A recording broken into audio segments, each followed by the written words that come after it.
فأنا ناصح لإخواني بالصدع بالحق تبيض وجوههم. السكوت في مسألة الحزبية يضرها، فاصدع بما تؤمر وأعرض عن المشركين. سلامي على دماج ورجالها والشيخ يحيى ودار العلم يا سعد بانيها. Bismillahirrahmanirrahim. Kita masih di pertengahan muka surat 28 dari jilid pertama Tawdihul Ahkam. Ini masih pembicaraan tentang usul fikih. Qal al-mustadil, yang mencari pendalilan, yaitu talibud dalil, wazan istaf'ala ya, mustaf'ilun di sini. Wa huwa at-talibu lid-dalil, pencari dalil. Fa yaqa'u dzalika 'ala sa'il. Istilah mustadil ini berlaku pada beberapa jenis orang. Yang pertama penanya. Seperti yang ditegaskan oleh sebagian usuliyun, kita bukan diwajibkan mengekor, tapi bertanya, menanyakan hujahnya, menanyakan dalilnya, bukan sekedar mencari ra'yu. Seperti yang dijelaskan oleh Imam As-Sun'ani dalam kitab Tabsyirun Nuqat, fi taysiril ijtihad, menggunakan ayat fas'alu ahla dzikri in kuntum la ta'lamuna bil bayyinat. Jadi bukan hanya ayatnya berhenti di situ pemahamannya. Tapi menurut kata beliau, salah satu penafsirannya adalah bil bayyinat terkait dengan fas'alu. Jadi bukan menanyakan ra'yu, tapi menanyakan penjelasannya dengan keterangan-keterangan, dengan hujjah. Maka yang seperti ini dikatakan mustadil, mencari dalil. Li'annahu yatlubud dalil minal mas'ul, karena dia meminta dalil dari orang yang ditanya. Seperti dijelaskan oleh Imam Asy-Syaukani di dua kitab. Yang pertama dalam kitab Al-Badrut Thaliq fi dzikri mahasani ashabi qarni rabi as-sabi itu. Dan yang kedua adalah dalam kitab apa ya, siapa yang ingat ya? Dalam kitab Al-Qaulul Mufid fi hukmi taqlid, Al-Qaulul Mufid. Kama yaqa'u 'alal mas'ul. Sebagaimana itu juga berlaku istilah mustadil juga pada pihak yang ditanya, si mufti atau mungkin si hakim atau si alim dan sebagainya. Li'annahu yatlubud dalil minal usul, karena dia mencari dalil dari sumbernya. Nah, yang tak punya kemampuan untuk melihat langsung, dia mencari dalil lewat perantara. Jadi tidak dikatakan taklid, karena dia tidak menanyakan ra'yu dari si mufti, tapi minta dibimbing untuk mengetahui pendalilan dari suatu pendapat atau dari suatu fatwa. Kemudian al-mustadal alaih, yaitu objek yang dicari pendalilannya. Wa al-mustadal alaihi huwa al-hukum min tahlilin wa tahrimin wa karahatin wa nadab, yaitu hukum yang sedang dicari pendalilannya. Mungkin hukumnya jadi halalkah atau haram atau makruh atau mandub. Nah, ini dikatakan al-mustadal alaih, yang ditunjuki oleh dalil atau yang sedang dicarikan dalil terhadap dirinya. Kemudian al-mustadallu lahu.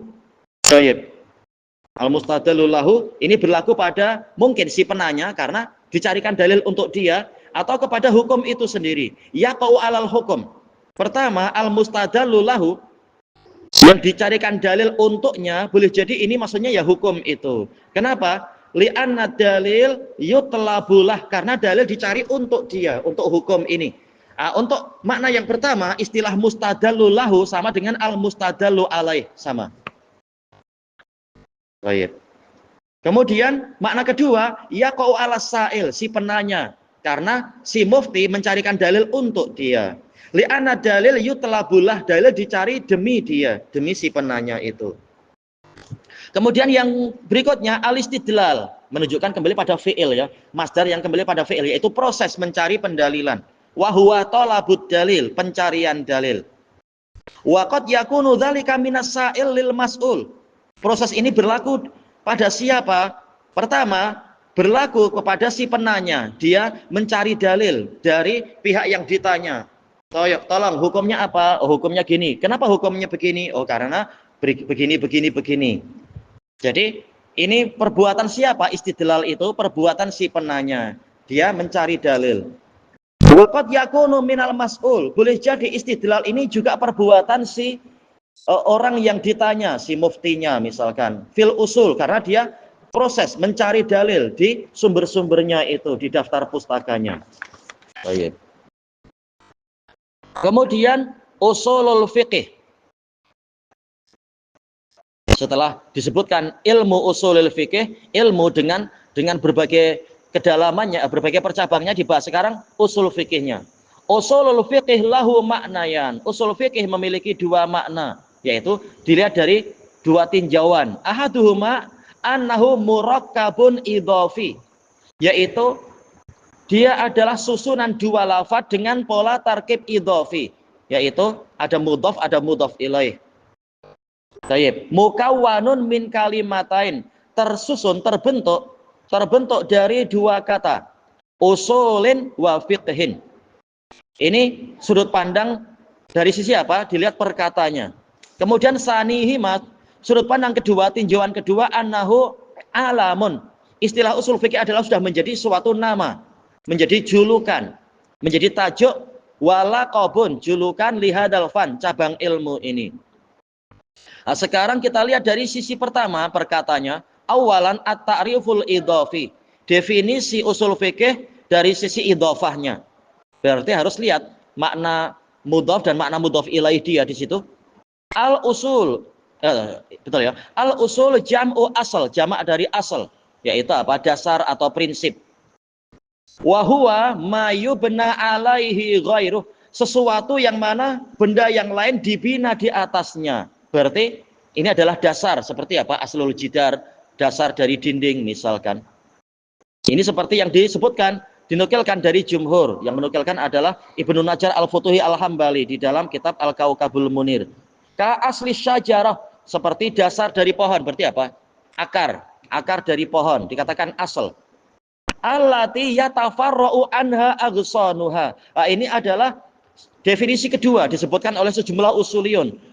Al-aslu adalah alladzi yatafarra'u anha ghairuh, sesuatu yang benda lain tercabangkan dari dia. Baik. Karena dari batangnya akan tercabang darinya benda-benda yang lain. Contohnya adalah al-walid aslul walad.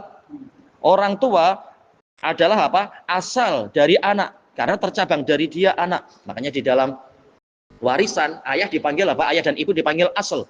Sementara anak dipanggil fara'. Baik.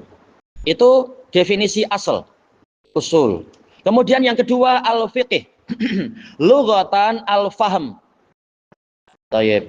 Ini secara bahasa kasarnya, bahasa apa ya? Secara mudahnya berarti antara fikih dengan faham itu mutaradif, yaitu sinonim. Sekata kah? Semakna ya, semakna. Baik. Seperti apa firman Allah Ta'ala, doanya Nabi siapa? Nabi Musa, yafqahu qawli, agar mereka memahami ucapan saya. Seperti juga kritikan Allah kepada orang-orang munafikun, fama lihaula'il qaumi la yakaduna yafqahuna hadisa. Maka kenapa kaum itu, munafikin itu hampir-hampir tidak memahami yafqahun, yaitu yafhamun, ucapan. Ini makna secara mudahnya, tapi secara lebih teliti, bahkan secara lafadz itu sendiri ada perbedaan. Seperti yang dijelaskan oleh Ibnul Qayyim dalam I'lamul Muwaqqi'in, yaitu al-fiqh adalah al-fahmul khas, pemahaman khusus. Kenapa? Syekhul Islam di dalam Muqaddimah Usuli Tafsir sudah mengatakan tak ada dalam bahasa Arab dua lafadz yang setara secara tepat, betul-betul setara 100% tak ada. Pasti ada hikmahnya kenapa lafadz ini muncul. Tapi secara pendekatan memang ya bolehlah dikatakan ini hampir sama dengan itu. Sebenarnya fikih adalah al-fahmul khas, pemahaman yang khusus, kata Ibnul Qayyim. Kemudian beliau mengatakan al-fikih adalah fahmu muradil mutakallim min kalamih, memahami maksud dari si pembicara dari ucapan dia. Itulah fikih. Jadi bukan sekedar faham, tapi faham yang dakik, kata beliau, pemahaman yang mendalam. Itu secara lughah, baru secara lughah. Kemudian wastilahan, secara istilah, ma'rifatul ahkami syar'iyyatil far'iyyah. Ini secara istilah usul fikih ya.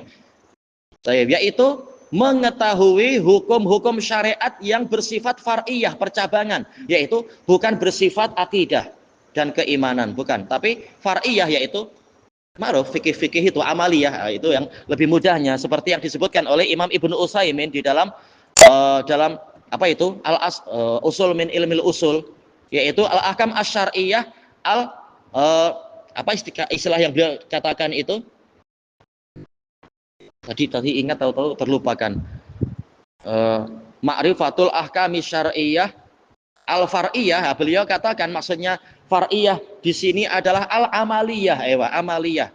Jadi tidak terkait dengan kedalaman niat, bagaimana membersihkan niat, misalkan, bukan. Tapi yang bersifat amaliyah, hukum wudu atau hukum tayamum, hukum memakai khuf, sifatnya amaliyah.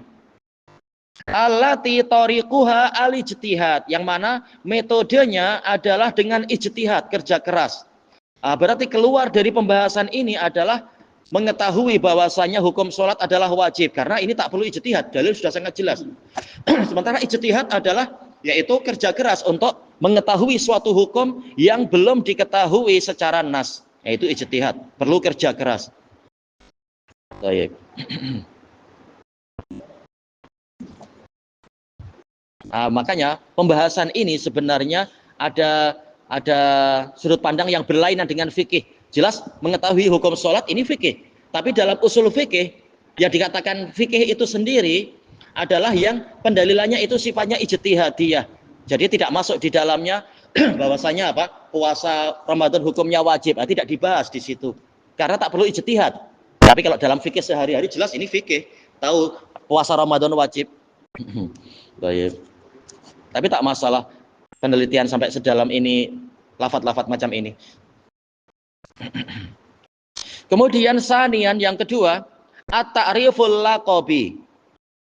Definisi usul fikih secara laqab, secara yaitu gelaran dari cabang ilmu ini. Apa itu usul fikih? Yaitu apa itu ilmu usul fikih berarti ya? Yaitu al-ilmu bi'adillatil fikih al-ijmaliyah. Yaitu pengetahuan tentang dalil-dalil fikih secara global. Jadi tidak membahas apa hukum sholat tahiyatul masjid, apa hukum misalkan apa itu puasa Arafah, tak. Tapi membahas masalah al-aslu fil asya al-ibahah, al-aslu fil ibadah, al-mana'ubat wal hadar, misalkan. Hadar. Asal dari benda-benda dunia adalah mubah. Asal dari ibadah adalah yaitu larangan. Sampai ada dalil yang membolehkan dan seterusnya. Inilah yang dibahas. Jadi ijmaliyah, hukum secara global, kaidah-kaidah yang sifatnya global. Kemudian wa kaifiyati istikhrajil ahkami syar'iyyati minha. Dan ilmu usul fikih adalah ilmu yang mempelajari bagaimana cara mengeluarkan hukum-hukum syariat dari dalil-dalil fikih tadi. Bagaimana kita mengetahui misalkan laula an asyqa ala ummati la amartuhum bisiwak inda kulli shalah. Dari mana dalil-dalil yang seperti ini kita tahu bahwasanya al-asl fil amr yaqtadil wujub. Dari mana kita tahu? Nabi tidak berbicara kaidah asal, tapi bicara masalah bersiwak setiap kali sholat. Tapi dengan kita memahami lafaz-lafaznya, maka kita akan tahu. Tatkala Nabi mengatakan, kalau bukan karena aku khawatir menyusahkan umatku, niscaya aku perintahkan mereka untuk bersiwak setiap kali sholat. Nah, dari usul fikih tahulah kita bahwasanya asal dari perintah adalah wajib. Karena yang menimbulkan kesulitan biasanya apa? Kalau hukumnya sampai wajib. Kalau hukumnya mustahab, orang meninggalkan tak merasa berdosa.